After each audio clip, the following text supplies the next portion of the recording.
हम लोग जनता के दरबार में आए हैं और ग्रामीण कार्य विभाग और ग्रामीण विकास विभाग सामग्री आम जनता ने अपनी बातों को रखा है, विश्वास दिए हैं और उसमें कुछ बाकी वक्त लगता है संरचना में काम करने।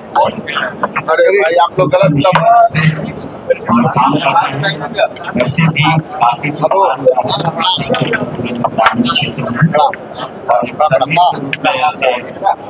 माननीय नीतीश कुमार जी ने देखा और माननीय सम्राट चौधरी मंत्री जी हमारी मोदी की सरकार है, तो ग्रामीण सड़कों का पुलों का हम लोग निश्चित रूप से और तेजी से काम करेंगे, मेंटेनेंस करेंगे, रिपेयर करेंगे और जो निर्माणाधीन जो पुल है रोड है उसको हम पूरा।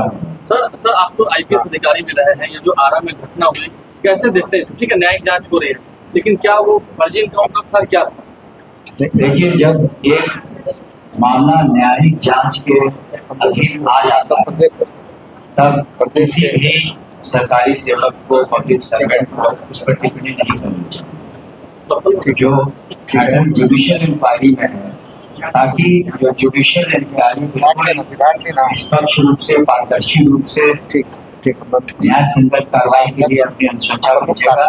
कहाँ पर श्री सम्राट चौधरी जी ने उसका संज्ञान लिया, जैसे माननीय मंत्री बता रहे थे, और उस पर जुडिशियल इंक्वायरी शुरू हो गई है। तो जब जुडिशियल इंक्वायरी प्रोसेस में है तो उस प्रोसेस के बीच में एक पब्लिक सर्वेंट को टीका टिप्पणी करना या उस पर अपना ओपिनियन देना युक्ति संगत या न्यायसंगत नहीं। सर पथ निर्माण विभाग के मंत्री कह रहे हैं कि कब तक रेवड़ी बटेगा, टैक्स लगेगा, टैक्स देना होगा।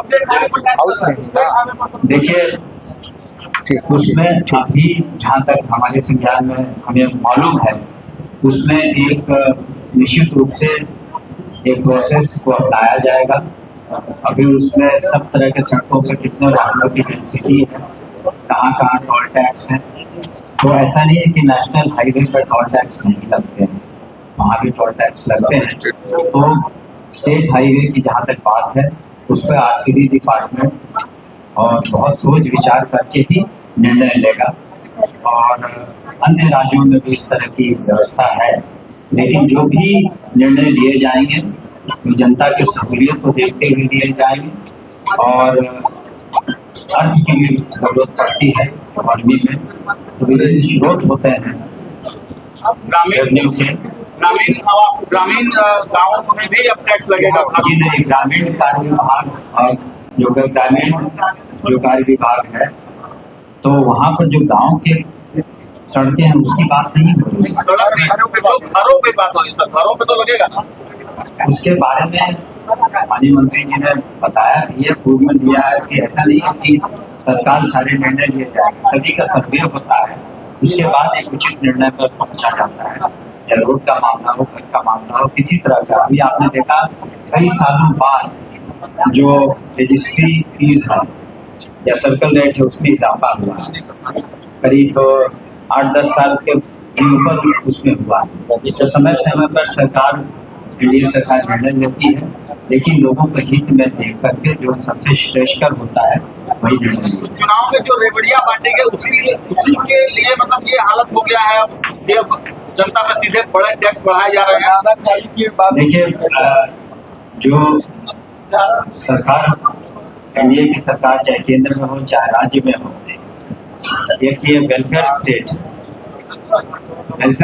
में कई चीजों की विशेष करके आम आवाम को, जो खास करके वैसे परिवार जो बीपीएल के नीचे है, जैसे केंद्र सरकार के द्वारा माननीय प्रधानमंत्री के द्वारा जो राशन की व्यवस्था की गई है 80 करोड़ से ज्यादा, तो उसकी आवश्यकता पड़ती है तब ऐसे कदम लिए जाते हैं। वेलफेयर स्टेट में कहीं कहीं पर आपको टैक्स देना पड़ता है, इनकम टैक्स जो दे सकते हैं देते हैं, और कई जगहों पर सरकार प्रावधान करती है कि आम आवाम को, गरीब जनता को जो है उसको एक वेलफेयर स्टेट के तहत कुछ सुविधाएं दी जाती हैं। तो इसमें बैलेंस बनाकर ही बजट बनाया जाता है। जैसे कि आप देखेंगे बिहार सरकार में माननीय तत्कालीन मुख्यमंत्री श्री नीतीश कुमार जी ने जो साइकिल योजना की या पोशाक योजना की, तो उससे निश्चित रूप से और अधिक बच्चे स्कूलों में आने लगे और उसका बहुत फायदा हुआ। अफ्रीका देश में भी इसका अनुसरण किया गया है। तो इसको बिल्कुल बैलेंस करके ही सरकार सारे निर्णय लेती है पब्लिक इंटरेस्ट। इसने तो स्टेट हाईवे के टैक्स को हटा दिया, अब वापस से लगाया जा रहा है। हमने कहा कि अभी सर्वे करके ही डिपार्टमेंट निर्णय लेंगे। सरकार के समक्ष, माननीय मुख्यमंत्री जी के समक्ष सारी बातों को पुनः डिपार्टमेंट रखेगा और तब निर्णय